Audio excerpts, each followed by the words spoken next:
Le damos ahora la palabra a Isabel Manzione y Diana Sack desde Buenos Aires. Muchas gracias. Voy a compartir la pantalla para poner un power.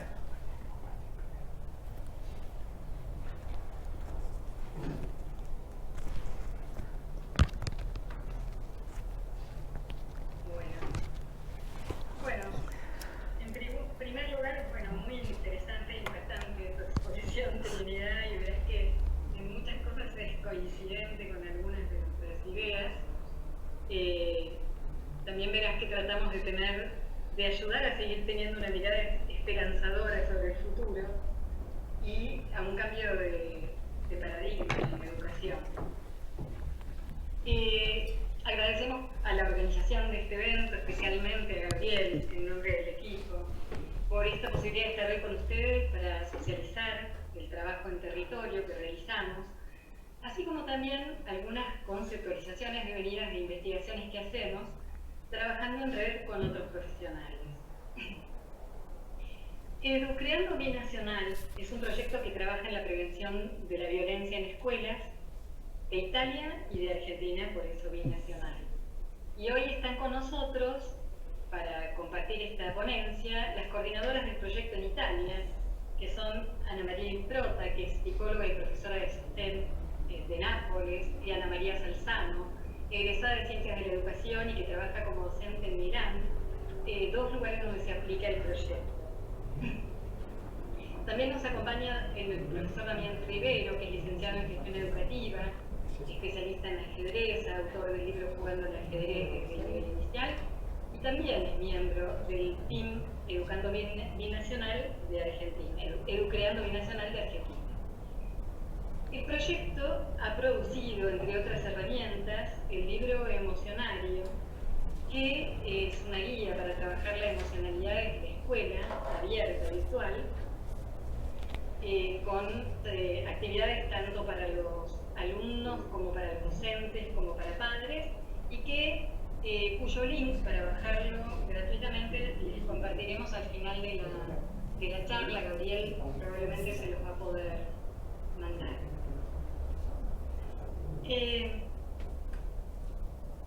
Tenemos la esperanza de iniciar un fértil vínculo de mutua colaboración que continúe en el tiempo y que inaugure un contexto de encontrarnos en medio de tanta complejidad como nos toca vivir. El equipo al que nos referimos es el de Intervención e Investigación en Educación, que está radicado en las Secretarías de Extensión en la comunidad de Ateva y de IUSAM, o sea, de la Asociación Psicoanalítica de Buenos Aires y del Instituto Universitario de Salud Mental. Y es un equipo interdisciplinario que construyó una relación con ministerios de educación de Argentina, de la Nación, de la provincia de Buenos Aires, la Ciudad Autónoma de Buenos Aires y algunos otros municipios del interior del país. Esto entonces favoreció nuestra meta de difundir un cambio de mentalidad en la educación que pasa del paradigma de la represión emocional al de la expresión emocional, que es el que sustenta nuestro equipo.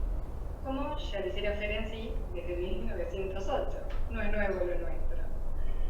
En el día de hoy presentaremos un recorrido de las experiencias y conceptualizaciones en torno a la violencia en y de la escuela. Este recorrido nace en las investigaciones participativas realizadas con las escuelas y confluye en prácticas de prevención.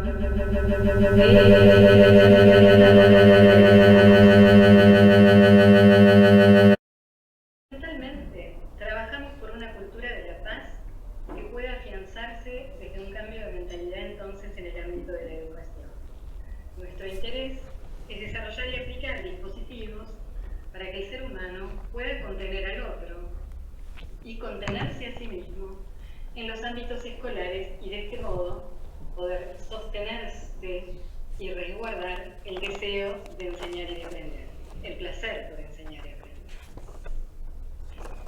En un recorrido por la historia de la educación nos hemos encontrado con variaciones desde el niño invisibilizado como tal, hasta y el docente pedagogo esclavo, digamos, hasta el niño del siglo del niño y el docente hacedor de cultura.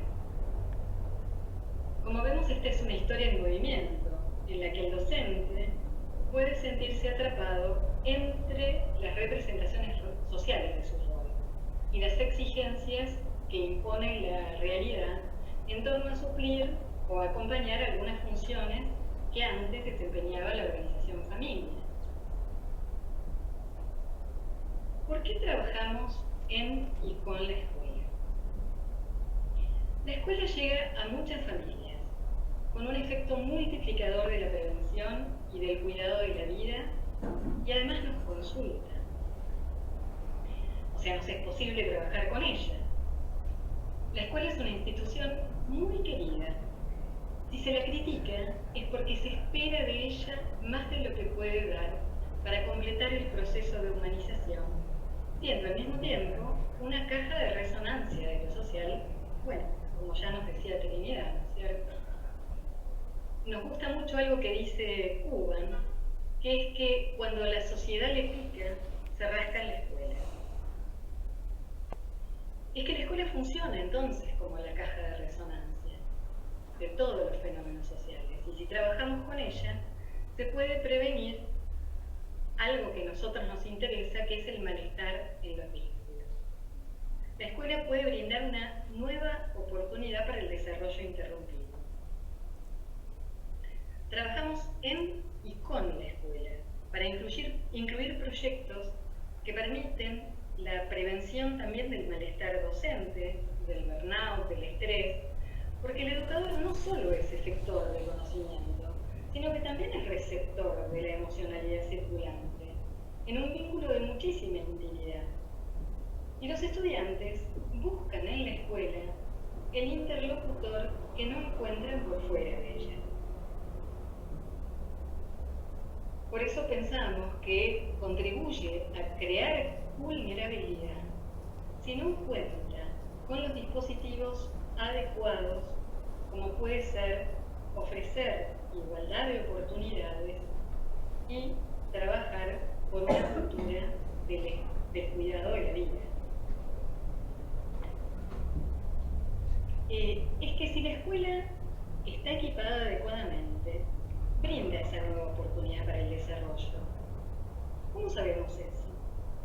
Porque a través de investigaciones hemos detectado que la escuela permite observar una categoría de pobreza que transcurre en las interacciones entre alumnos y docentes, entre docentes y docentes, entre docentes y padres. Algunas de sus comunicaciones también tienden a conspirar contra el crecimiento de la simbolización, sobre todo si no se significan hechos y vivencias. Por ejemplo, nosotros preguntábamos cuando nos llamaban ante un episodio crítico acerca de qué estaba pasando antes de que ocurriera el episodio, y nadie se lo había preguntado o no lo sabía. Esto conduce a un proceso de congelamiento de la memoria social e individual que excluye la posibilidad de aprender de la experiencia, que es una condición necesaria para el crecimiento de la vida mental y social. Por esos motivos, nosotros sostenemos que existe una estrecha relación entre actos violentos y pobreza, pero pobreza de recursos psíquicos y sociales disponibles. Y eso puede anidar en cualquiera de los actores escolares.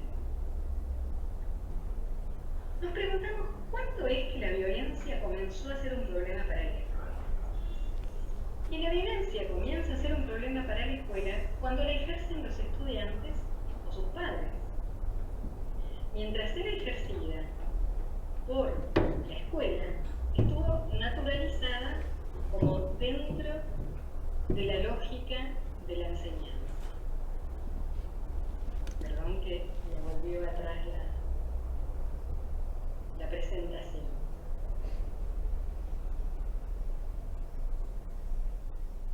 Bueno, ¿cómo se expresa la violencia? Síntomas de este estado de situación son tanto la violencia en acto como el ausentismo, en general motivado por enfermedades o incluso por desmotivación, los desbordes e implosiones emocionales y corporales. O sea, muchas veces la violencia termina en el cuerpo del docente que ataja lo que pasa en el aula con su cuerpo. Produce también sentimientos de omnipotencia, así como de desmotivación o impotencia, desesperanza, desamparo. Y, por supuesto, la actual pandemia suma exigencias e incertidumbres que desvitalizan el vínculo educador-educando. Y con eso se crea muchas veces un círculo vicioso negativo que no puede ser neutralizado solo por la pasión del docente. Debemos ayudarlo. Es importante decir algo acerca de cómo pensamos al sujeto que es destinatario de nuestro trabajo. Es un sujeto singular, colectivo y un sujeto histórico-cultural. Este sujeto de nuestras intervenciones son tanto las personas como los grupos, teniendo en cuenta los procesos psíquicos y sociales que los atraviesan. En tal sentido, hablamos de un sujeto histórico-cultural. Trabajamos para que ese sujeto pueda fortificar una comunicación en la cual la palabra recoja la emocionalidad que circula, propia y del otro. El sujeto es también la sociedad, porque nosotros estamos convencidos que educa a la sociedad entera, no solo la escuela. Educa el hábitat, la arquitectura, los grafitis, los modos de andar y de poblar los espacios, la distribución y el acceso a los servicios, como ya nos decía Trinidad, los medios de comunicación, las políticas públicas, todo eso educa.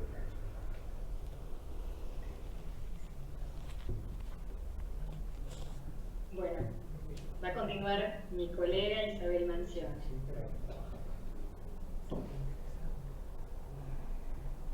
Diana, tenés que sacar las diapositivas para que yo pueda entrar en el cuadro. Tengo pantalla completa. Listo. Ahí está, un minuto. Bueno, quiero saludar a todos ustedes y decirles que nos están acompañando, además, miembros del equipo acá en la Argentina. Ellos son Estela Maris de Mergazo, que ha sido orientadora escolar, una especie de psicólogo de las escuelas, y Vanessa Musi Mansor, que es psicóloga y ha trabajado con nosotros cuando podíamos visitar las escuelas y poner en práctica un modelo de vínculo con los problemas, con los niños, con los docentes, que sirvió muchísimo para poder transmitir y difundir una mirada humanizadora sobre lo que estaba sucediendo. Si hemos realizado como equipo muchas investigaciones, esto se lo debemos a que durante 45 años yo fui profesora formadora de docentes. Entonces los alumnos que se formaron conmigo conocieron a Teba, conocieron a mis colegas, conocieron al equipo y estaban encantados de acompañarnos a las escuelas. Cuestión que yo podía hacer por la confianza que ya me había ganado de los distintos directores que tuvo la institución donde trabajaba, sino al psicólogo no le estaba, al profesor de psicología, permitido entrar a las escuelas. Y entramos a muchas escuelas del conurbano bonaerense que son de una realidad compleja, difícil, enloquecedora por momentos. Los grandes temas que investigamos tenían que ver con las consultas del momento, embarazo adolescente, qué hacer en el aula cuando hay una adolescente embarazada, se habla, no se habla, se le incluye, no se le incluye, era muy interesante todo lo que pasaba. Si hay proyecto de vida o no en los adolescentes, cómo se trabaja el tema de la inclusión, cómo se trabaja con los migrantes, porque para un maestro no había un espacio formador, a excepción del que teníamos en Avellaneda, ciudad donde yo trabajaba con los docentes, donde sí le enseñábamos al maestro que un migrante era un sujeto que podía estar en duelo.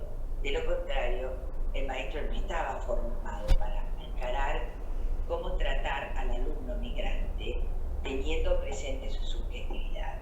Y principalmente investigamos el tema de la violencia de la escuela y la violencia en la escuela. También hicimos evaluaciones de impacto sobre los proyectos que derivaron de esa investigación. Respecto a la investigación de la violencia en la escuela y de la escuela, lo que recogimos son las representaciones sociales de cada uno de los actores escolares acerca de lo que entendían por violencia. ¿Y qué concluimos? Que la escuela recibe demandas cruzadas desde los diferentes actores. Estos eran los niños, los padres y los docentes. La demanda de los niños en general es de cuidado, de protección, de atención, de diversión y de debido de ejercicio de la autoridad. Curiosamente, estas son las mismas demandas de los padres hacia los docentes y de los docentes hacia los padres. En estos reclamos cruzados es donde se producen los desencuentros, y esos desencuentros organizan lugares de conflicto en los que aparece la insatisfacción, que luego se descarga en actuaciones violentas. La ausencia de quien se espera y no se encuentra en el lugar que se lo necesita también es generadora de insatisfacción y de violencia. Identificamos algunas dificultades comunes a los adultos cuidadores, sean docentes, sean padres. Impedimentos para registrar la subjetividad propia y la del otro, no para actuarla, para registrarla y poder administrarla. Dificultades para colocarse como mediatizador, por lo tanto, de una experiencia compleja, conflictiva. En los padres fue muy interesante. Encontramos una tendencia a representarse un niño que no los necesita para contener sus enojos. Por ejemplo, se repetía una respuesta en un cuestionario que hicimos a: cuando está enojado no decimos nada porque ya se le va a pasar. Es una cuestión de la edad. También se representan a un niño al que se le puede pegar, no ocultaban que pegaban, privar o engañar como medida educativa. Y tienen muchas dificultades para poner límites, porque algunos están en el paradigma de que el niño tiene que expresarse y que poner límites es una cuestión autoritaria.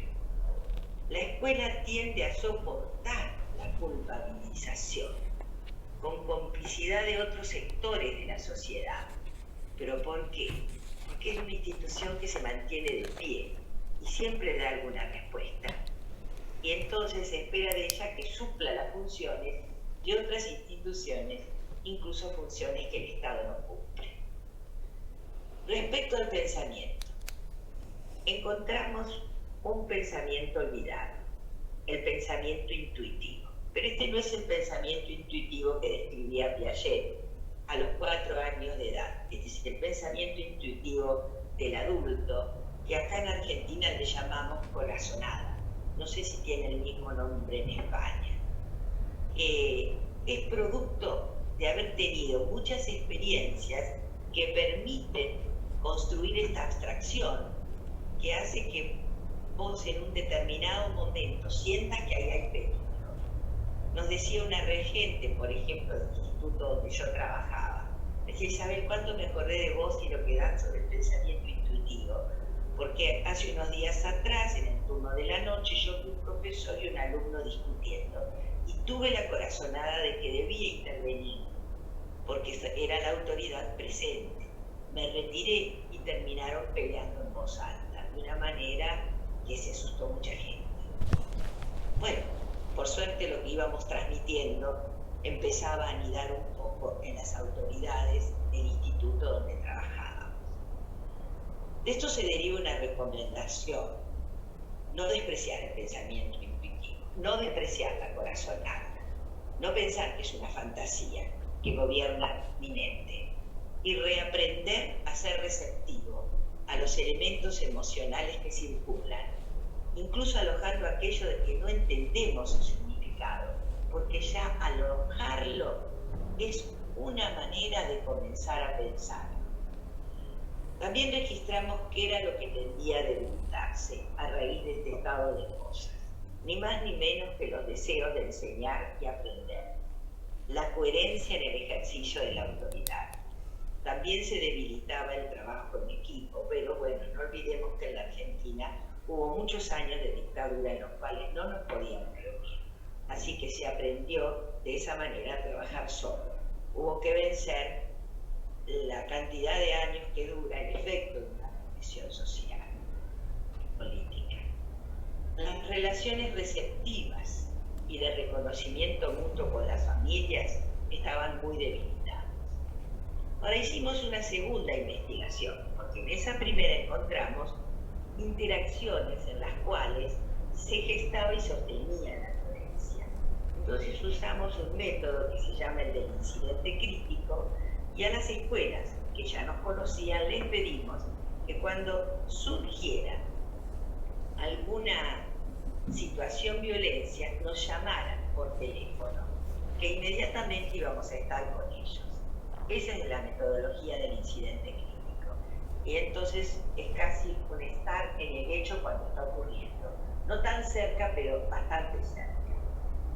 Y descubrimos, más que descubrimos, que pudimos sistematizar, tal vez cosas que ustedes ya saben, pero lo que pudimos fue sistematizarlas como para hacer después programas de prevención primaria y secundaria y tener acceso a las autoridades que gobernaron durante 8 años, que fue el gobierno de los Kirchner, que en la provincia de Buenos Aires permitió, porque tenían una visión acerca de la educación como liberadora, el docente como un constructor de cultura, permitió llevar estos proyectos y difundirlos.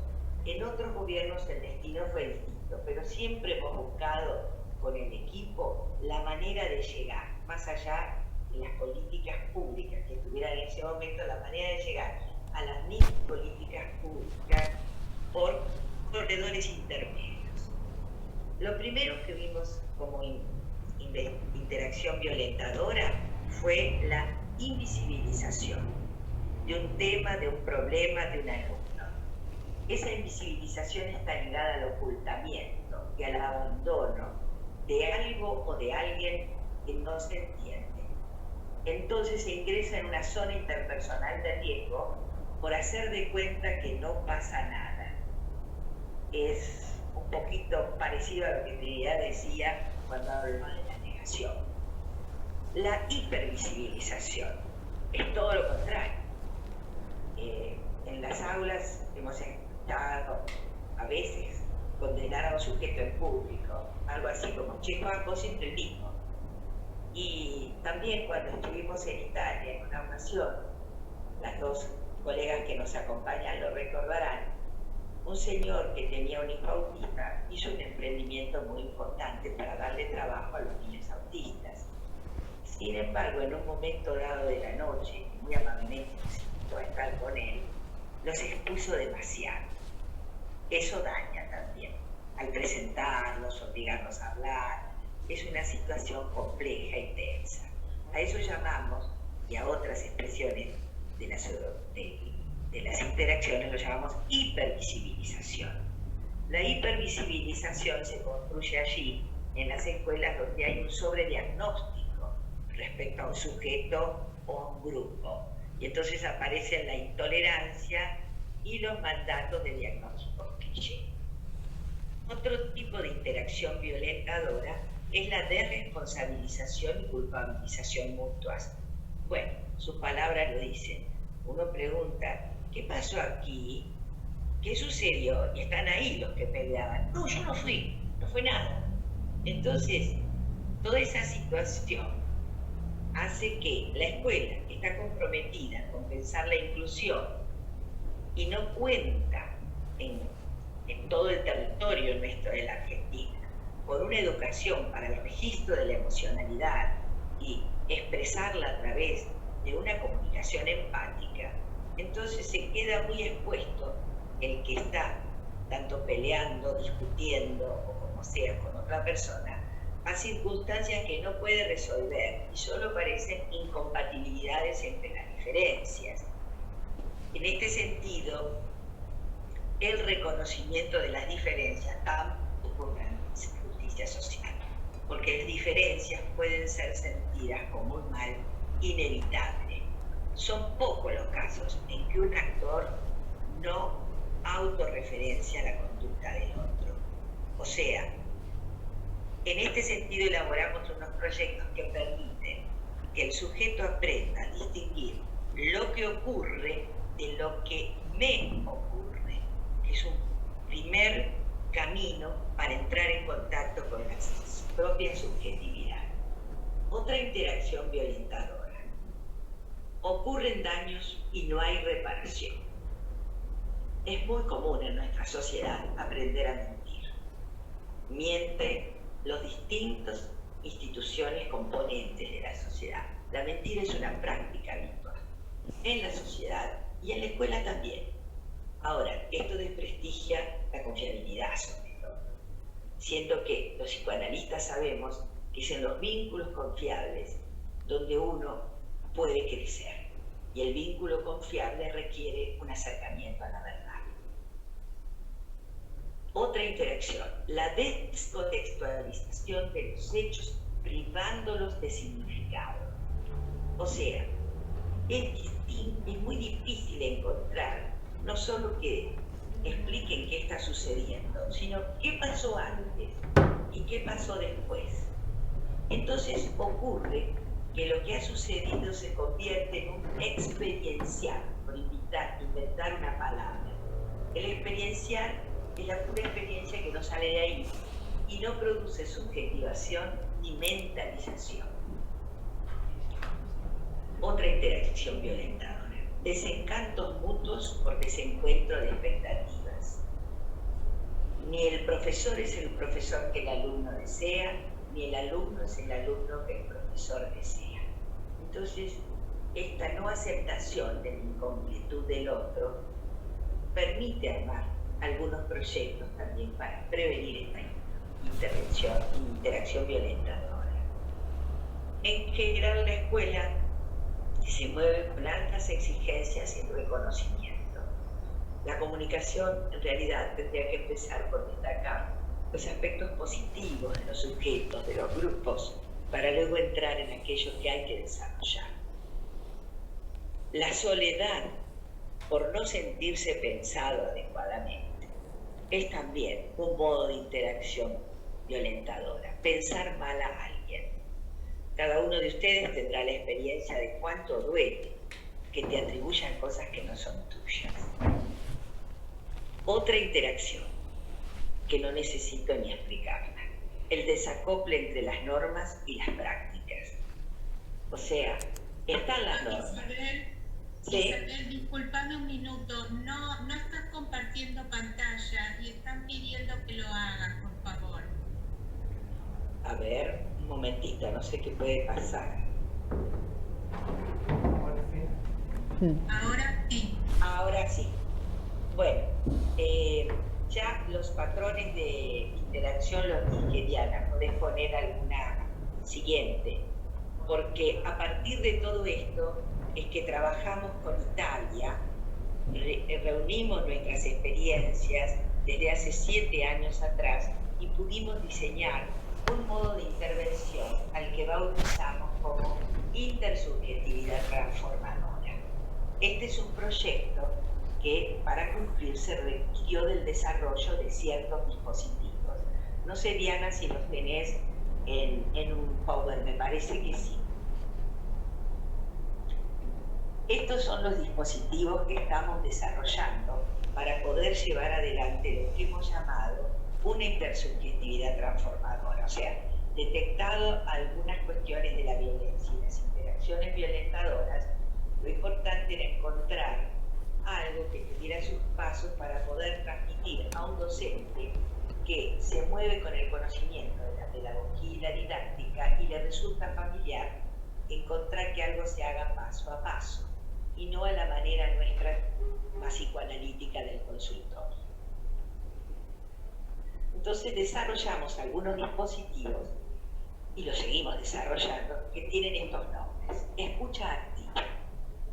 son dispositivos que practicamos nosotros de dos maneras, con los docentes en tareas de capacitación y de sensibilización. La sensibilización está más ligada al taller vivencial y reflexivo, donde tenés que pasar por la experiencia propia de conocerte a vos mismo, de tal manera que puedas luego replicar esto con los demás. O sea, nadie puede promover el autoconocimiento del otro si no tiene la experiencia personal de conocerse a sí mismo. Por ejemplo, lo otro es la autoaceptación. Está bien, primero me conozco. No todos pasan por un psicoanálisis, pero pueden pasar por una experiencia psicoanalítica en donde están interviniendo los conductores de la sensibilización que están mostrando un modelo con el cual el otro se identifica porque lo ven así. La escucha activa. ¿Qué viene a ser la escucha activa? Es un modo de escuchar lo que siente el otro, no lo que el otro habla, lo que el otro dice, sino desde el pensamiento intuitivo, desde el entrenamiento en captar la emocionalidad circulante, se desarrolla una escucha que llamamos activa, porque no es la pasividad de escuchar a ver qué se me ocurre decir, es la actividad interna que desarrollas para colocarte en el lugar del otro y entender qué has provocado vos y qué te provoca a vos el otro y cómo esto puede comunicarse luego de una manera adecuada. La mirada abuelada de los problemas es una manera de leer los problemas que permite darle un horizonte de futuro. Porque si la escuela pierde la capacidad de promesa, pierde todo, pierde su sentido. Entonces nosotros queremos mucho a la escuela y la gente también. La critican porque la escuela no da todo lo que la gente espera que pueda dar, pero la escuela sola no puede y es responsable también de no buscar ayuda a veces. La mirada buena, voy a dar un ejemplo. En una escuela para niños especiales nos consultaron porque los padres se demoraban en venir a retirarlos. Entonces escuchamos mucho tiempo, vimos a los padres y pudimos trabajar con los maestros la idea de que esos padres que tardaban en ir a buscarlos no eran unos padres abandónicos que se desentendían del niño, por lo que habíamos podido escuchar de esos padres. Esos padres sentían mucha culpa por lo que le había pasado a su bebé y al desarrollo de su bebé. Que si ellos podían trabajar con los padres, el fortificarlos, en confianza en sí mismos y en que ellos no eran culpables de lo que le pasaba al bebé o al niño en desarrollo, esos papás no se iban a demorar tanto porque estaban pensando en el fondo que los docentes eran mejores padres que ellos y que mejor confiárselos más tiempo a ellos. No es una mirada naif, es una mirada que surge de un estudio profundo de lo que sienten y piensan los padres y los docentes. Otro dispositivo, reverí docente. Los psicoanalistas presentes sabrán que reverí es un concepto de Bion. Efectivamente, tomamos el concepto de Bion porque vimos que si el docente aprende a comunicarse de tal manera que devuelva al niño lo que el niño le ha proyectado o depositado en dosis homeopáticas, ¿vieron cómo son los remedios homeopáticos? Bolitas muy chiquititas, de a poco, de tal manera que el receptor del mensaje pueda procesar, pueda soportarlo sin explotar, implotar. Y el desarrollo de la sana autoridad. Este es un concepto todavía que trabajando, pero algo que hemos visto muy interesante es que el docente se gana su lugar de autoridad en la medida que se torna confiable en esa intimidad que propone el alumno, porque el docente se cansa durante el día, por lo menos aquí, en la época que era presencial, ahora ni hablar con las pantallas y todo lo que hay que trabajar, es porque nomás le dicen a la profesora profesora les dice señor.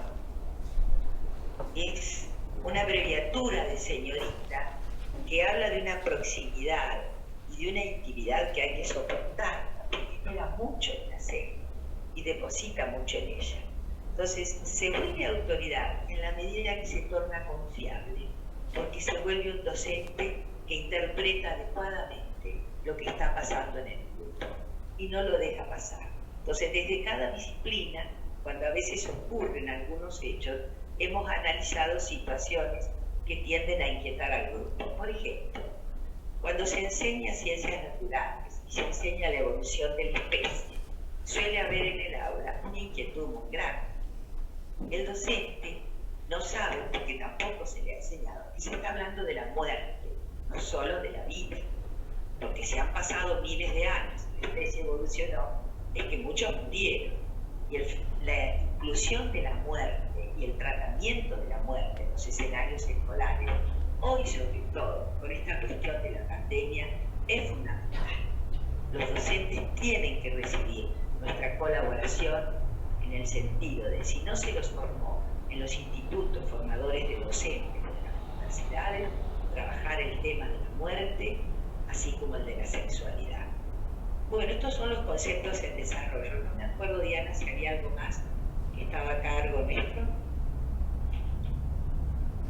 No, la idea sería ahora presentar al resto del equipo. Maestro.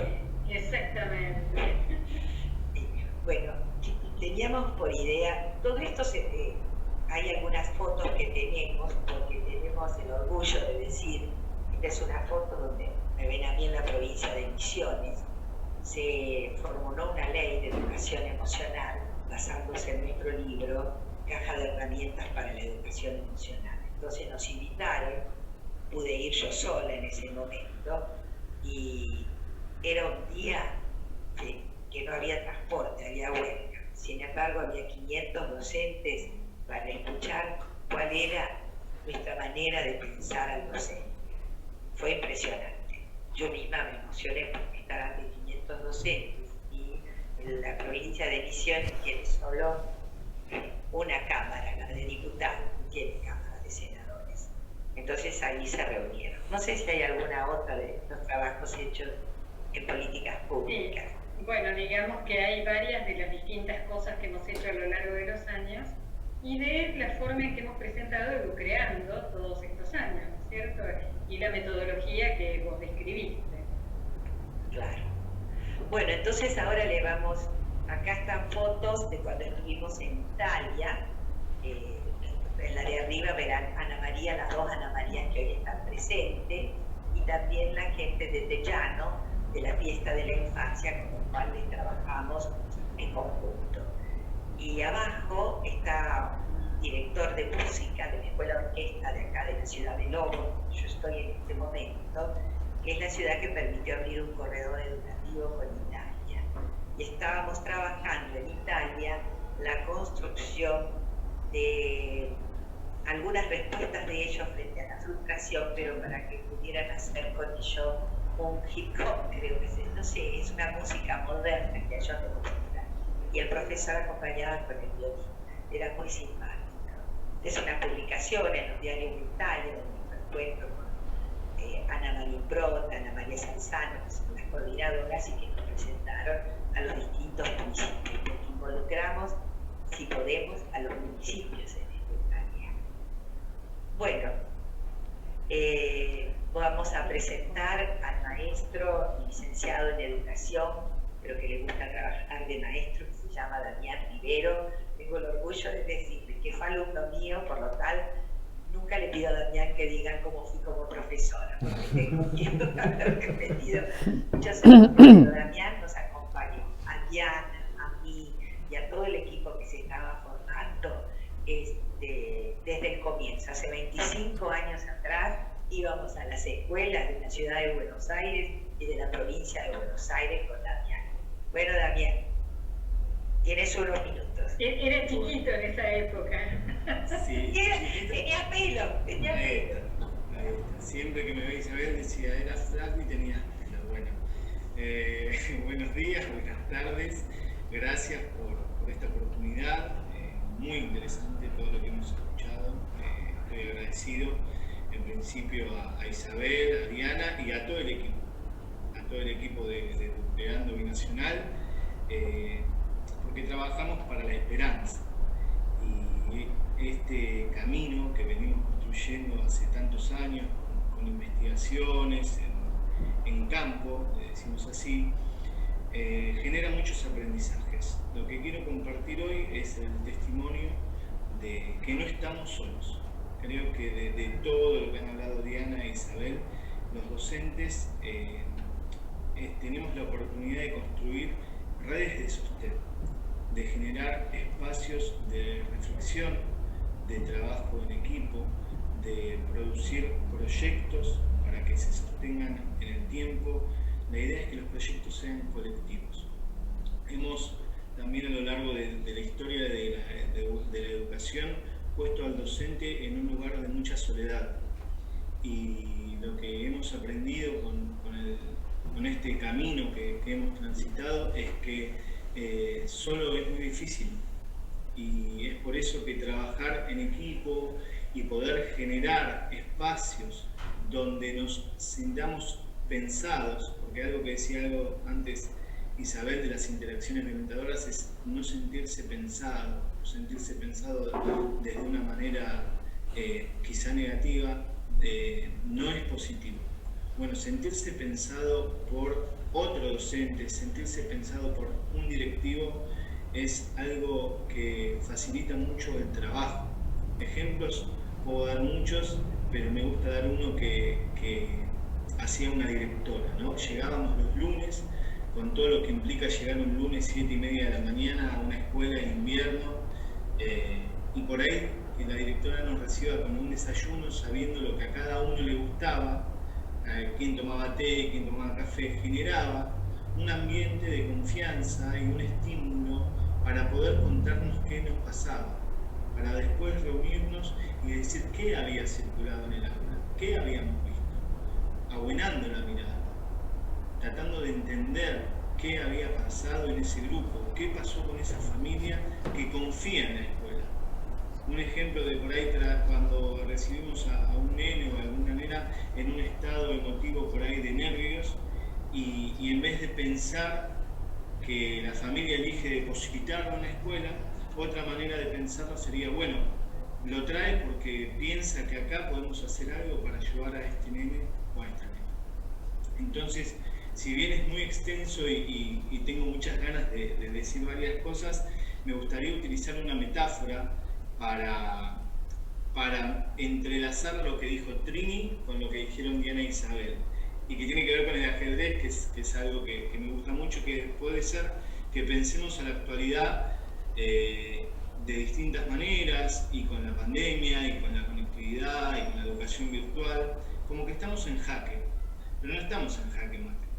Entonces, si estamos en jaque, hay posibilidad de cambio, hay posibilidad de transformación y hay posibilidad de seguir adelante. El cómo lo vamos a ir construyendo, pero no estamos solos. Y pienso que siempre es en equipo. Bueno, muchas gracias. Quería compartir este testimonio y agradecer una vez más a todo el público presente, y bueno, eternamente agradecido a Diana e Isabel. Bueno, Ana María Improta. Nuestras compañeras italianas hoy van a hablar en español. Están haciendo un gran esfuerzo. Ana María, estás muteada.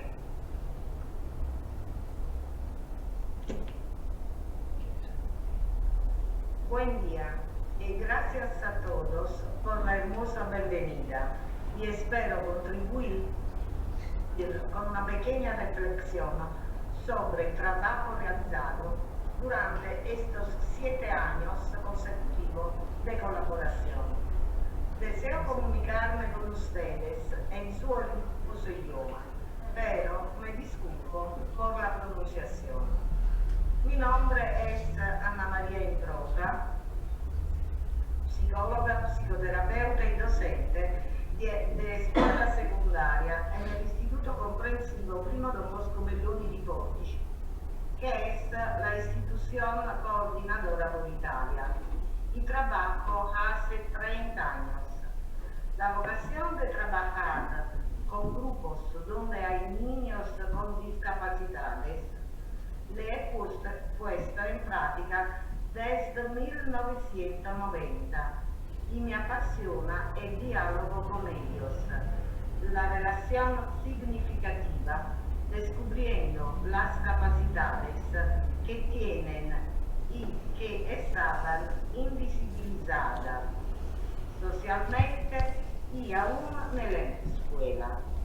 Me apasiona mucho mi trabajo y esta pasión se refleja también en las clases que doy en 2 universidades italianas para la formación de futuros docentes de apoyo, que en italiano se dice profesor de sostegno. Desde nuestro encuentro en el 2014 con el equipo argentino, se produjo un número creciente de proyectos que se han materializado a lo largo de los años, gracias también a acuerdos formales que sancionaron nuestra colaboración. Así nació el programa Educando Binacional, con proyectos útiles para los chicos, las familias y para una colaboración científica. Tanto en el equipo italiano como en el argentino tienen una larga trayectoria en teorización y prácticas en el campo de la inclusión por la defensa de los derechos humanos, que se ha profundizado dentro de una colaboración científica entre profesionales de 2 países, Argentina e Italia. En los últimos 7 años hemos establecido una red basada en la comparación y el intercambio que se ha consolidado con el tiempo. ¿Qué hacemos juntos? Juntos nos ocupamos de la emocionalidad que circula en los ámbitos educativos y seguimos desarrollando nuestras habilidades socioemocionales para ponerlas al servicio de los usuarios. La generación de procesos inclusivos implica la mejoría de los procesos intersubjetivos, ya que la relación educativa está atravesada por procesos emocionales. En esta perspectiva, hemos desarrollado un método pedagógico innovador dirigido al afianzamiento e incremento de habilidades psicosociales y bienestar psicoafectivo y relacional. Nuestras intervenciones son metodológicamente basadas en el respeto y la motivación del estudiante, fomentando la introyección de modos de comunicación útiles en todo el arco de la vida. Proponemos un cambio de mentalidad del profesor como cuidador adulto, cuya mirada abuenada guía a un sujeto en desarrollo. Es posible realizar eso a través de la valorización de la dimensión subjetiva del profesor, sus creencias, su estilo de enseñanza y su motivación, que son un punto de partida indispensable. Cada participante necesita practicar lo que luego le pide a los demás, especialmente a los estudiantes. El autoconocimiento, la autoaceptación, la creatividad, la ética en el trabajo de equipo y de red permiten la colaboración entre adultos para resolver esas tensiones que no tienen fronteras en la pareja de estudiantes-maestro. trabajamos por una cultura de paz y para la presencia activa de cuidadores adultos atentos a la subjetividad y a las necesidades emocionales de niños y adolescentes, empezando por las emociones que siente cada uno de los actores involucrados. Pensamos que lo que proponemos es una buena idea y las buenas ideas son contagiosas. Nuestra propuesta operacional es la dirección de un modelo educativo orientado a reforzar las prácticas inclusivas en las escuelas pertenecientes a países que cooperan entre ellos.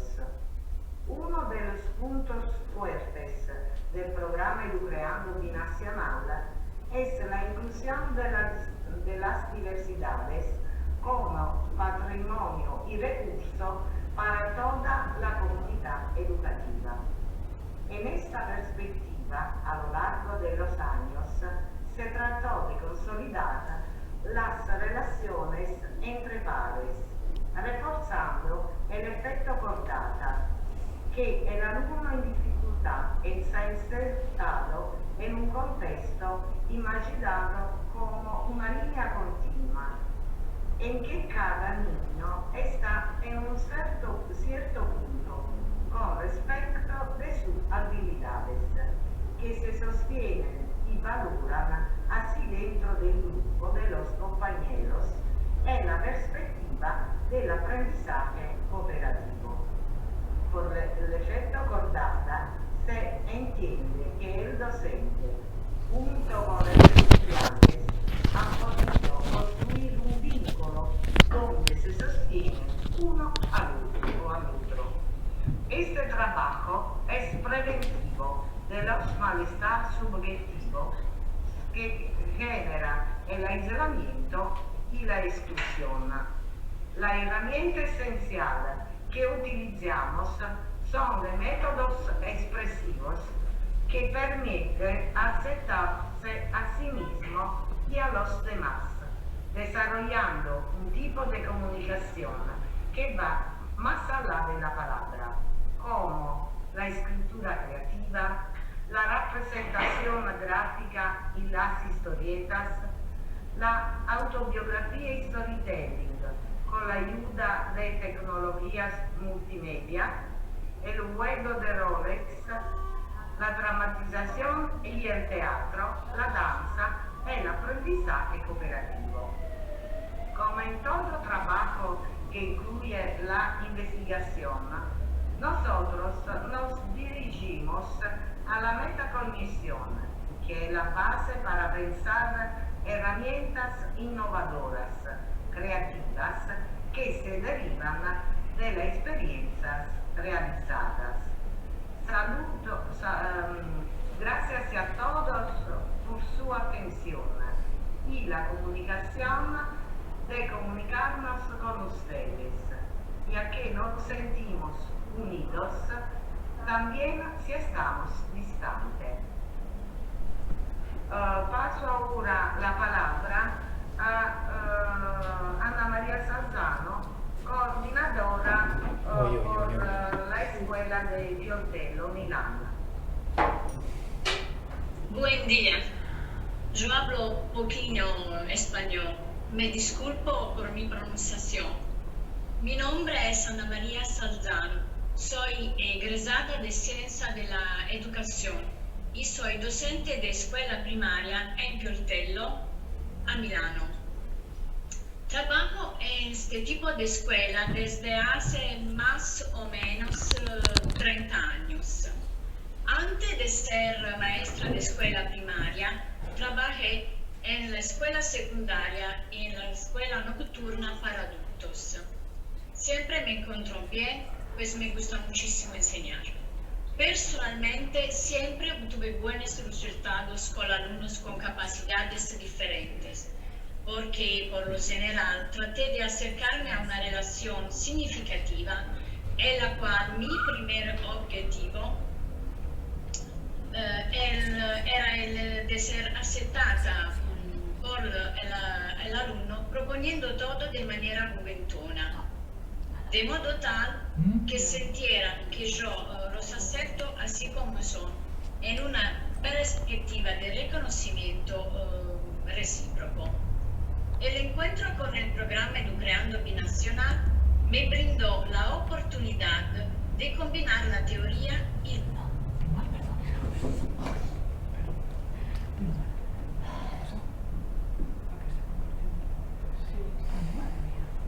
Ana María Salzano, se cerró tu micrófono. da casa.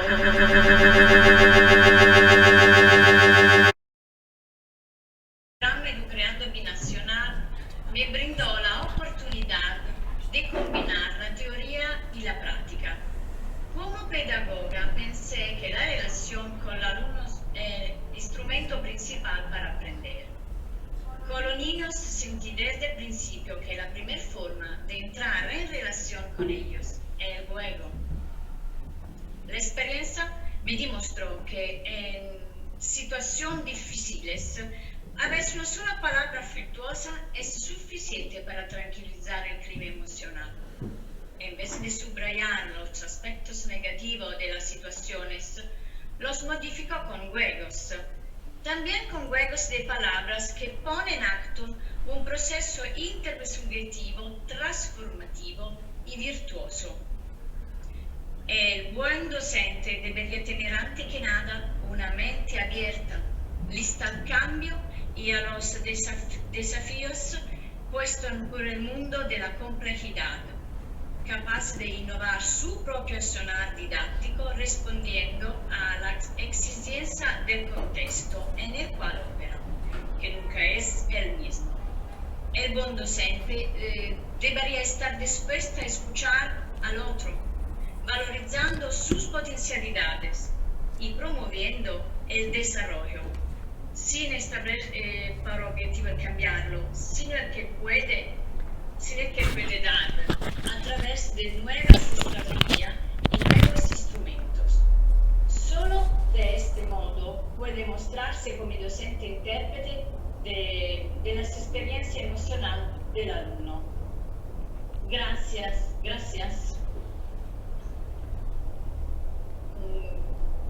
Bueno, yo diría que dada la hora que es, además de agradecer muchísimo todas las intervenciones, pudiéramos tener, ya que nos hemos excedido en el tiempo de las ponencias, de poder hablar, de poder abrir el coloquio.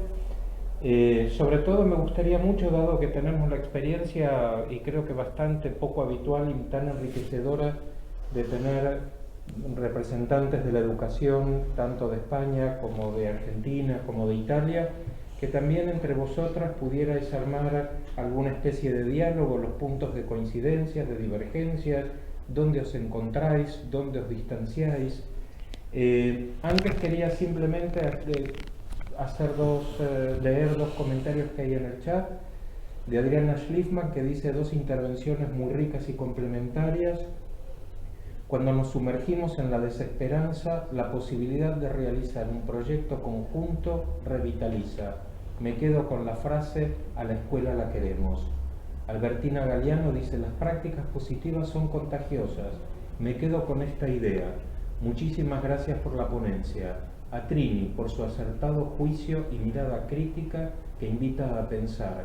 Al equipo de Educreando, mis felicitaciones y mi agradecimiento.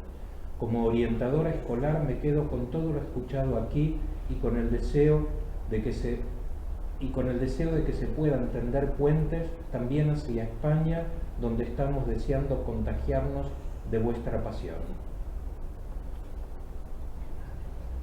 Bueno, abrimos el coloquio. Podéis levantar la mano o escribir en el chat o abrir directamente el micrófono.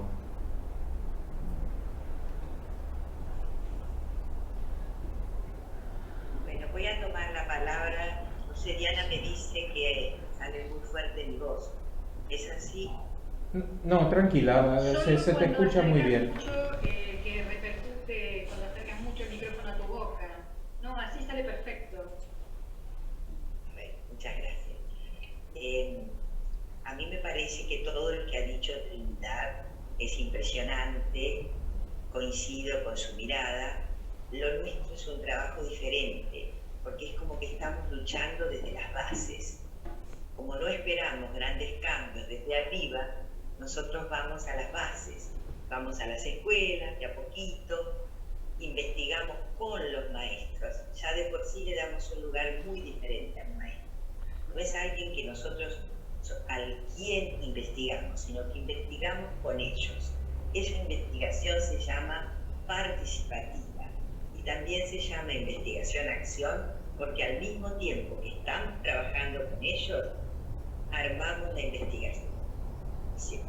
De modo tal que desde el comienzo el maestro tiene para nosotros la jerarquía de un colega, abierto a la investigación de su propia práctica y nosotros colaborando con lo que sabemos, aprendiendo de ellos y ellos de nosotros. Entonces nuestra lucha es desde el terreno. Nosotros le llamamos a esto como los sociólogos, el trabajo en territorio, y adherimos muchísimo a quien yo llamaría el psicoanalista de la educación acá en América Latina, que fue Paulo Freire, la idea de una educación liberadora. Bueno, Marta Serrano había pedido la palabra, adelante. Sí, hola. No sé si se me oye. Sí, perfectamente. Sí, de acuerdo. Bueno, me han interesado muchísimo las ponencias por todas las aportaciones que hacen para la reflexión y la práctica, para los que trabajamos en el contexto escolar. Y yo quería compartir en relación al planteamiento que desarrolla la profesora Trinidad Andrés sobre el impacto tan nefasto que tiene el consumismo frenético en la capacidad de pensamiento creativo y creador de subjetividad. La experiencia que he tenido con alumnas de secundaria con las que trabajo desde el programa psicopedagógico municipal en el que estoy, de cómo algunas de ellas me han contado cuando estábamos hablando acerca de cómo les había ido en el confinamiento, que para ellas fue todo el tercer trimestre aquí en España de este curso pasado. Me decían muchas que habían podido pensar, o sea, que habían pensado, ¿no? Pensado sobre sus cosas, pensado sobre cómo eran, qué querían hacer, vamos, con las cuestiones identitarias tan importantes, ¿no? en ese proceso de adolescente, ¿no? Y incluso una chica de esta semana, hace unos días, me decía textualmente que cuánto, y asombrada ella, ¿no? De cuánto se puede pensar cuando no tienes cosas que hacer, cuando no tienes que salir a comprar, ¿no? Y bueno, lo quería rescatar también como experiencia, al menos para mí, esperanzadora de poder escuchar esto en algunos casos. Bueno, muchísimas gracias.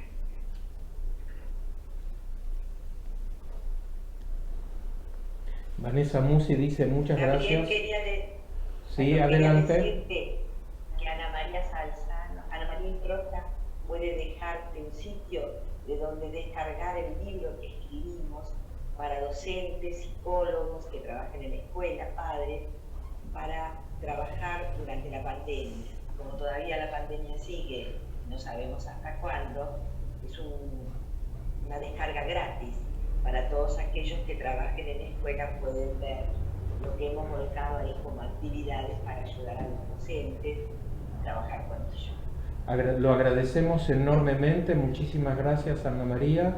Lo que podemos hacer, que creo que va a ser más sencillo para que no os volváis locos ahora copiando, es os enviamos, si os parece, si nos autorizáis, Ana María, a enviarlo luego por mail a todos los que se han inscrito. Y también lo podemos colgar en YouTube, también vamos a publicar esto y podemos ahí también replicar el link para la descarga. Y muchísimas gracias por la generosidad. Y las escuelas que quieran acercarse, que lo hagan. El proyecto Creando está abierto, porque nos interesa mucho difundir una nueva mentalidad de educación. fantástico. Anna Maria, avanti, sì. El link va a la presentación, al artículo de presentación. Al final del artículo está el enlace por descargar gratuitamente el emocionario. Perfecto, muchísimas gracias. Vanessa Musi dice: muchas gracias a todos por las enriquecedoras ponencias. Para pensar se necesitan varios y crecemos en vínculos. Pediría a las ponentes, tanto a Trini como a Diana, a Isabel, si podéis comentar también en relación a, bueno, como decía antes, los puntos de encuentro, en donde os reconocéis también con las colegas de Italia, para que también podáis tener un diálogo entre vosotras, ¿no? Hombre, yo creo que la exposición que yo he hecho con la pasión que normalmente me caracteriza,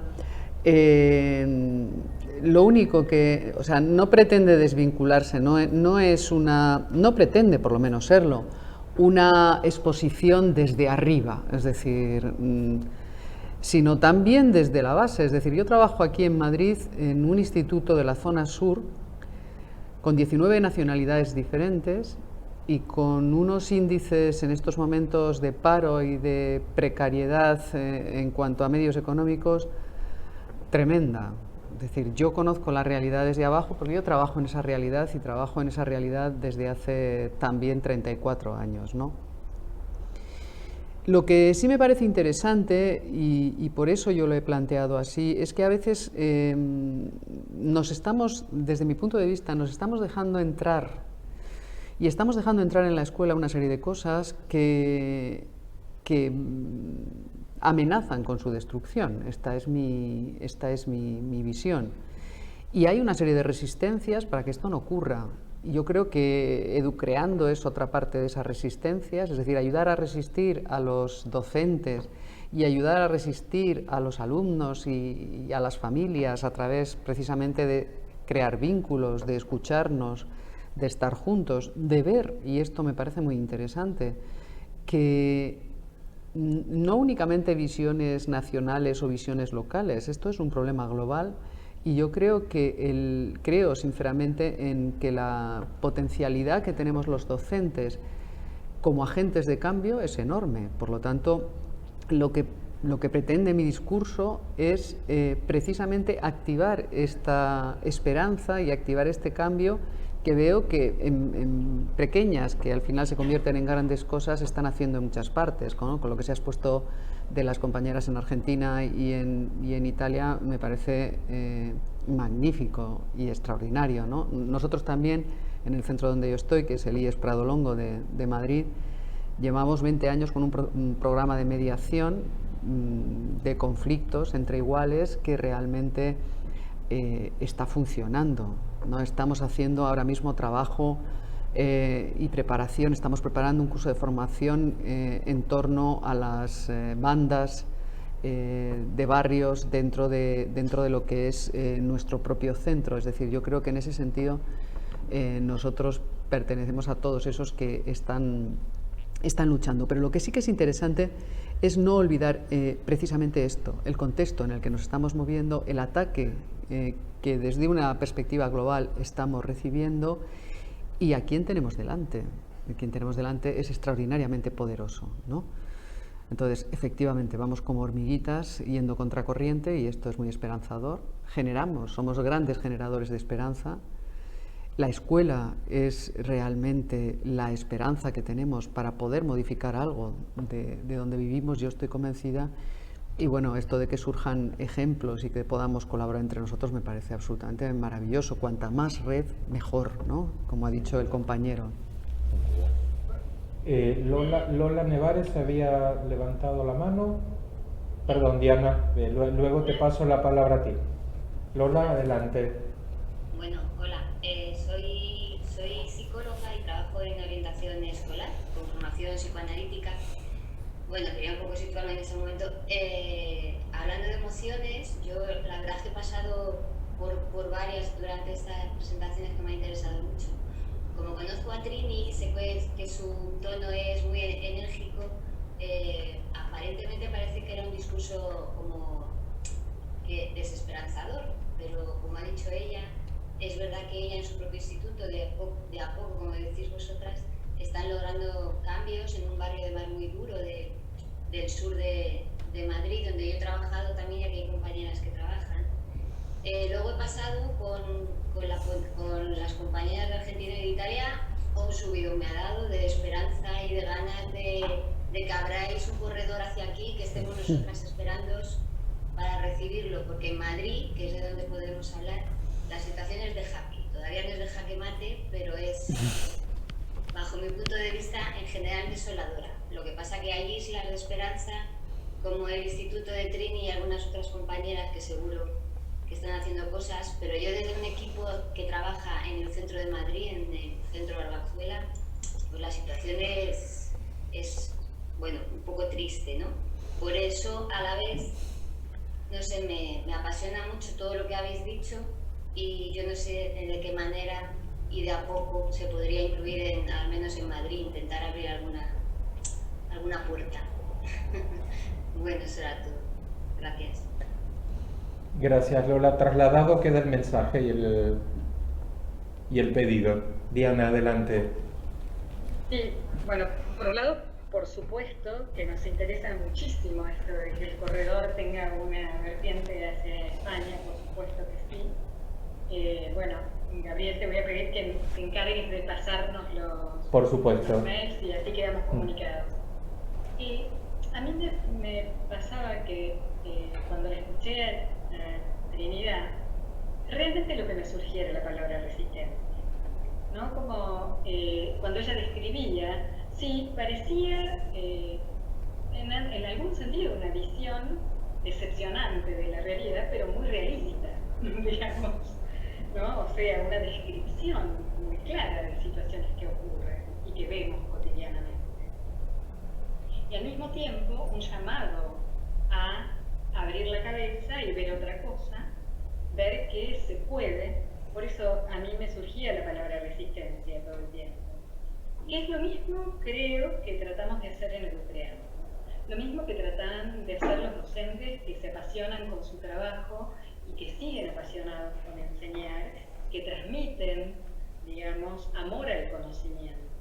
Porque una cosa es enseñar contenidos y otra cosa es tener una postura respecto del conocimiento en general, que creo que esa es la resistencia más importante. Pensar en que se puede aprender en un vínculo con otro que sea confortable, en una escuela que sea entretenida, en algo que nos llame a seguir aprendiendo, que, digamos, de alguna manera realce la autonomía que ya los niños y jóvenes tienden a querer adquirir y que nos hagamos aliados de eso, no que vayamos en contra, que creo que, bueno, de alguna manera ocurre con esta tendencia a que entre el consumismo, a que entre otro tipo de situación que, como bien decía el ejemplo de la compañera, realmente aplasta a los adolescentes. Evidentemente, si los adolescentes o los jóvenes o las familias y los docentes logran resistir esto que nos está pasando del encierro, esto que nos está pasando, digamos, de tener que vivir para adentro y enriquecerse con esto, si logramos hacer encuentros como el de hoy, que nos enriquecen a todos, evidentemente hay mucha esperanza y hay muchas resistencias, muchos focos de resistencia en todos nosotros, por lo menos. Bueno, gracias, Gabriel, por esto, porque realmente es una... Si de este encuentro saliera el corredor hacia España, pero bueno, mucho agradecimiento. Bueno, y confío en que en breve entonces organizaremos el encuentro trinacional. un Educreando trinacional. Quien escucha a Trinidad aclarar lo de arriba y lo de abajo. No sé, Trinidad, si te molestaron algunas de mis palabras que tal vez fueron inadecuadas, pero lo que yo quise decir no lo expliqué todo porque ocuparía mucho tiempo. Pero el hecho de que al mismo tiempo que trabajamos investiguemos tiene que ver con desnaturalizar, que es lo que has traído como gran planteo. Has hablado desde la desnaturalización. Nosotros hemos estudiado mucho a Bourdieu, la escuela de Bourdieu y otras, porque para ser psicoanalista y trabajar en las escuelas no te alcanza el psicoanálisis. Lo nuestro permanentemente es un diálogo con otras ciencias también. Y entonces la propuesta de empezar a ayudar con lo que nos piden, pero al mismo tiempo proponerles investigar, es para desnaturalizar qué era violencia, qué son las interacciones limitadoras, qué el embarazo adolescente, por qué es un problema. ¿Por qué es un problema? Mi bisabuela a los 14 años era madre, tuvimos que empezar por todo un rastreo histórico y del significado del embarazo adolescente en esta época. Y las cosas que encontramos fueron tan enriquecedoras. Tenemos libros publicados. El de embarazo adolescente lo tengo digitalizado. El de caja de herramientas no, porque todavía estamos en compromiso con la editorial. Después hay un primer libro que también tengo digitalizado, que era la experiencia emocional del docente. Y ahí hemos volcado todas las investigaciones y hemos trabajado en horizontalidad con alumnos. Nosotros hemos podido hacer mucho este trabajo porque los alumnos de las carreras docentes nos ayudaron muchísimo. Y ahora buscamos lo mismo de los futuros candidatos para ser psicoanalistas, quiénes son los interesados. Y bueno, ahí vamos, de a poco, juntando gente para investigar. Y trabajando con mucha, ¿cómo decir? Con mucha felicidad, porque realmente es eso, con Italia. Y si pudiéramos hacerlo con España, imagínense. Ustedes dos están muy cerca, España e Italia, nosotros estamos del otro lado. Bueno, yo quería comentar que no es que no he hecho el comentario de arriba y abajo ni nada por el estilo, con ninguna intencionalidad. Es que yo creo que los filósofos somos muy voladores, es decir, tendemos de alguna manera a tener una mirada generalista y una mirada efectivamente muy abarcante. Pero que en nuestro caso también no nos olvidamos de lo que hay abajo. A mí me parece que el trabajo que están realizando es magnífico y yo he apuntado muchísimas cosas y he agradecido muchísimas cosas porque creo que podemos aprender mucho, ¿no? Pero digamos que es un poco más... como yo soy entre comillas, de otro, aunque soy del oficio, vengo desde otra perspectiva, que es la perspectiva de la filosofía. Muchas veces la filosofía tiene así como una especie de perspectiva mucho más teórica y claro, uno no puede desprenderse a veces de su piel y dice, bueno, pues puede ser que efectivamente dé la sensación de que es un análisis mucho más teórico, pero está asentado en un suelo que es muy parecido al suelo en el que trabajan ustedes, ¿no? Bueno, vamos a tener que ir cerrando. Adriana Schlickman pregunta si hay alguna página web o dirección. Imagino que está preguntando de Educreando.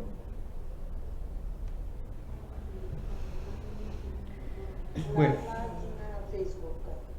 Bueno, tenemos una página en Facebook que dice Educreando Binacional, pero para conectarse con nosotros a nuestros mails es suficiente, porque nosotros todos nos conectamos todo el tiempo, a través de WhatsApp, mails, de Zoom.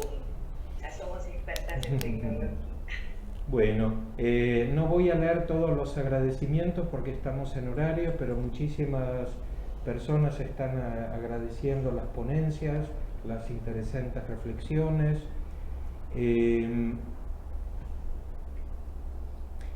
Stella Maris de Mergazo termina diciendo, y con esto terminamos: encontramos para provocar una saludable incomodidad, invitar al hacer cotidiano, planificando la esperanza desde un plano real y concreto. Esto me llevo, gracias a todos.